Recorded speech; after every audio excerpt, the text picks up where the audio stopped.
በልጅነት የእናቴን ጡት ሳጠባ ነው ያደግኩት። ማለት አንተንማ የምወድህ ለምን መሰለህ?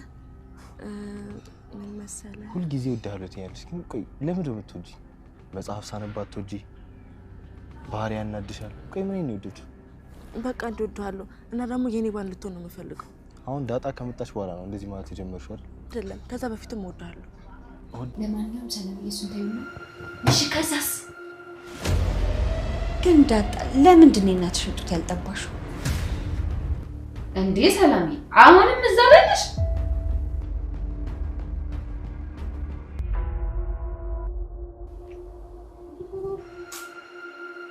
እንዴ? ሰላም ምን ነው? ሰላምዬ ምን ሆነሽ ነው? ሰላምዬ ዳጣ ልጇ እንደሆነች የሚያሳይ ትልቅ ምልክት አይታለች። በልጅነቷ የምታውቀው ከአንገቷ ስር ትልቅ ምልክት ነበር። ፍጥጥ ብላ ስትመለከታት ነበር። እናም ሰላምዬ በአስተያየቷ ግራ የተጋባችው ዳጣ ምን ሆነሽ ነው ሰላምዬ አለቻት። ዳጣ እባክሽን ዝም በይ በማለት ዝም ብላ ትመለከታት ጀመር። ዳጣና ሰላምዬ ተፋጠጡ።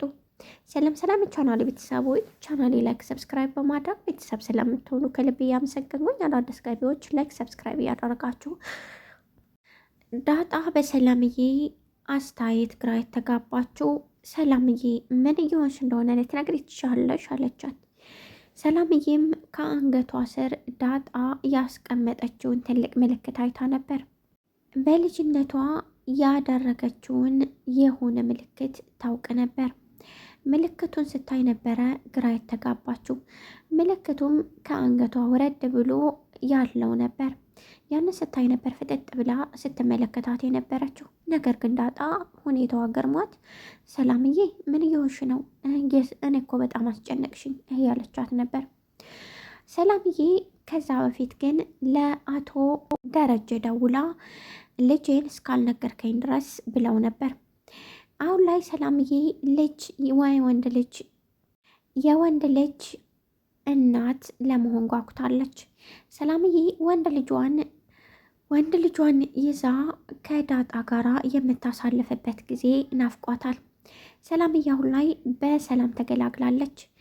ዳጣም በጣም ደስ ብሏታል። እኔ ካላቀፍኩ ደጋግማ ማለት ጀምራለች። አሁን ላይ እትዬ በጣም የተገረመችው የዳጣና የሰላምዬ ቅርርብ ግራ አጋብቷታል። መዛ ላይ ደግሞ አቶ ደረጀ ከናታን ጋር አንድ ወሬ ከዚህ በፊት ሲያወሩ ነበር። በልጆቼ በፍጹም ድርድር አላውቅም እያለ ነበር።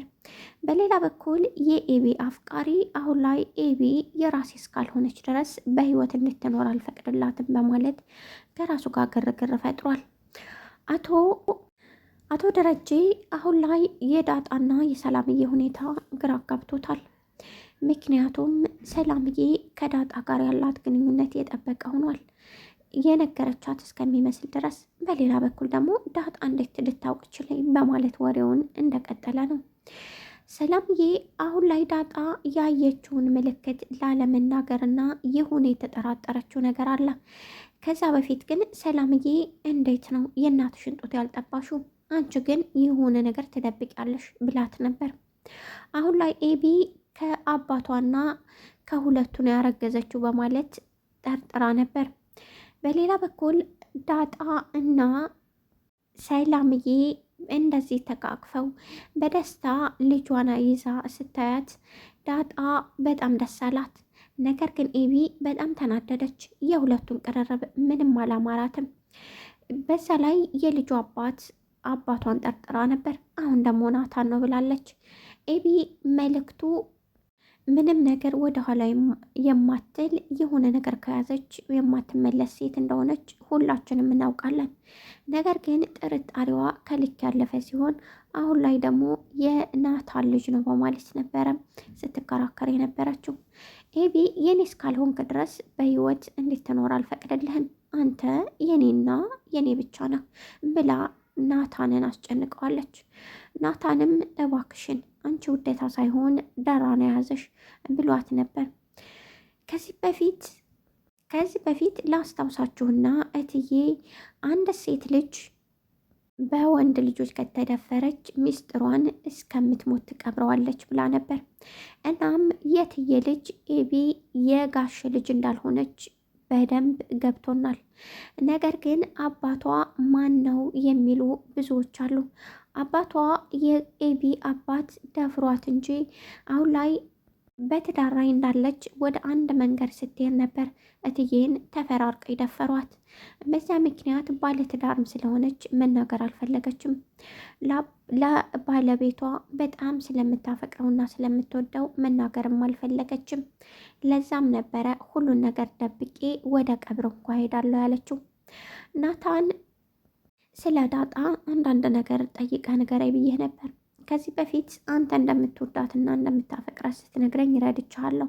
አሁን ግን ያለምንም መስፈርት ምንም አይነት ጥያቄ ሳትጠይቀኝ የዳጣ እናትና አባት የት እንዳሉ በደንብ እንድታስረዳኝ እፈልጋለሁ በማለት ነበር ምላሽ የሰጠችው።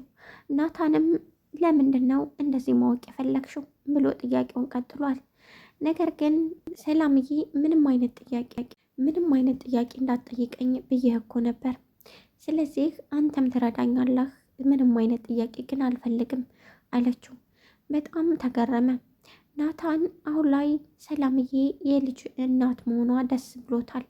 ነገር ግን የዳጣና የሷ ቅርርብ በጣም የሚያስገርምና የእናትና የልጅ ቅርርብ ነው። ግራ አጋብቶታል።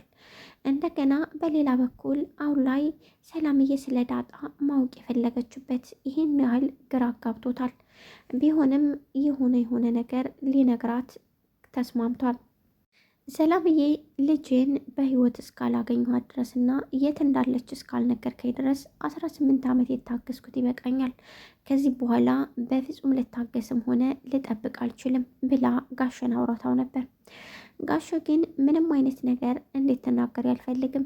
ባለቤቴ ምን ያህል እንደምታከብረኝና እንደምትወደኝ እንደምታምነኝ በደንብ ታውቂያለሽ። በእሷ እምነት ማጣት ደግሞ ለእኔ እንደ ሞት ያህል ነው በማለት ነበር ምላሽ የሰጣት።